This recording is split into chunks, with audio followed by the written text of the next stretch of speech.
सादर प्रणाम। नमस्कार। मैं आप सबका बहुत बहुत आभारी हूँ कि आपने 5 अगस्त का आंदोलन दिल्ली में बहुत यशस्वी किया।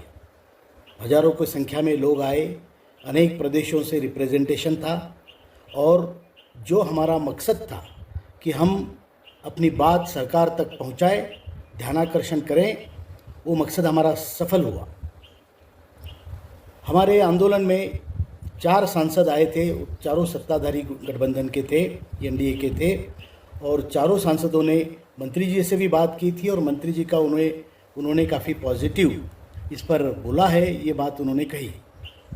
हमने भी 8 दिन दिल्ली में डेरा डाला था और मंत्री जी को मिलने की हमने भरसक कोशिश की, लेकिन वो कोशिश सफल नहीं हुई। उन्होंने हमसे मुलाकात नहीं की। इसके हमें बहुत खेद है और इसके चलते हमारे अपेक्षा थी कि इस बार हमारा काम होगा, वो नहीं हुआ। उसके चलते पूरे देश में लोगों में रोष है और लोग इसके ऊपर बहुत गुस्सा है। अभी हमने एक पत्र आदरणीय प्रधानमंत्री जी को लिखा है, वो ईमेल से भेजा है और उस पत्र का एक नमूना आपके सभी ग्रुपों में आएगा। उसमें आप स्वयं खुद उस पर साइन करके हजारों की संख्या में ईमेल प्रधानमंत्री जी को भेजिए। उसमें लिखा है कि आने वाले 15 अगस्त में तक हमारा काम होना चाहिए, बल्कि 15 अगस्त को ही प्रधानमंत्री जी स्वयं इसकी घोषणा करें। हमारे 7,500 महंगाई भत्ता, हमारी मेडिकल सुविधाएं और बाकी जो 2 मांगे हैं हायर पेंशन के मामले में और चौथी मांग, ये सारी चीज़ें प्रधानमंत्री जी स्वयं ही घोषित करें और हमें आरक्षित करें, संरक्षित करें। क्योंकि हम आंदोलनजीवी नहीं हैं। हम नहीं चाहते हम आंदोलन करें, हमें तकलीफ़ हो, हमारे लोगों को तकलीफ़ हो।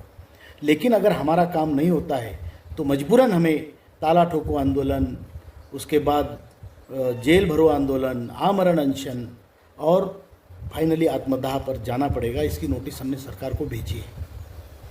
लेकिन हमें पूरा विश्वास है कि आदरणीय प्रधानमंत्री जी जो हमारे संरक्षक भी है और जिनको ये विषय मालूम भी है, उनका ये वचन भी है कि ये काम करेंगे, वो हमारे इस विषय पे इंटरवेंशन करके, मध्यस्थी करके हमें राहत दिलाएंगे और ये लाचारी की जीवन से हमें उभारेंगे।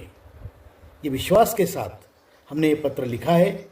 लेकिन अगर काम नहीं होता है तो हमें अपने आंदोलन पे अडिग रहना पड़ेगा। फिर वो अनफॉर्चुनेटली इच्छा होते ना होते हमें करना पड़ेगा। दूसरी बात, जब आप लोग अभी जो पत्र हमने दिया है, जो ग्रुप में डाला जाएगा, उसमें ईमेल एड्रेस प्रधानमंत्री जी का होगा, उसको आप इंडिविजुअली भेजिए और वही पत्र अपना नाम लिख के आपके सांसदों के पास भी दीजिए।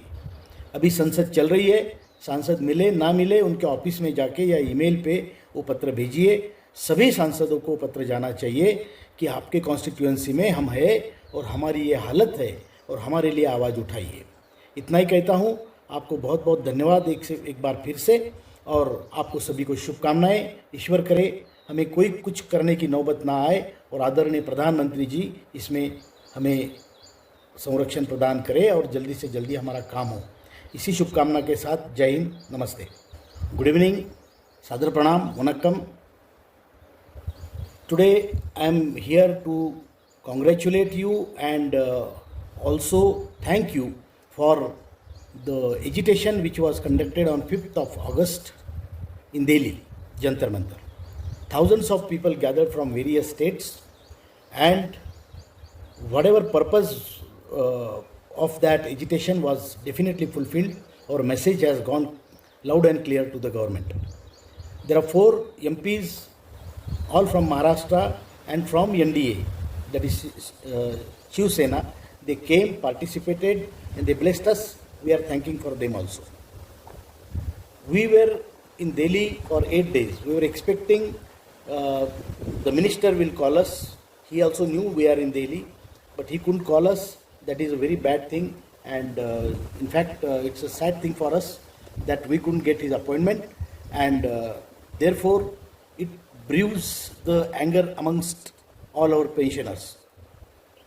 We are not people who are professional agitators, but if our job is not done, if our demands are not fulfilled, we have no option but to agitate further. That is Tala Thoko Andolan in EPFO offices, locking the EPFO offices, then jail baro, that is filling the jails all over India, then Amaran Anchan, that is indefinite hunger strike, and then finally self-immolation. We don't want this to be done. That's why we are requesting the Honorable Prime Minister Ji to please intervene in this and declare our demands from this Independence Day on 15th August and solve us from our beggar's life, elevate us from that. And I'm sure with his kindness he will definitely do this. That is what we are expecting. If it is not done, then we will have no option but to carry out further agitations. And we have already written this letter to the Prime Minister explaining all this, which I am talking to you. And I am requesting you all, please send that letter on email to the Prime Minister individually also. That latest draft, or rather the final draft of the letter, is put on the various groups. Please take a print. You can send it on email. You need not to send on post by post or something, but you please send these letters to the Prime Minister on email as well as to your respective MPs on email or in his office. Please give that. Please do not leave any minister, any MP without this letter. That will ensure that government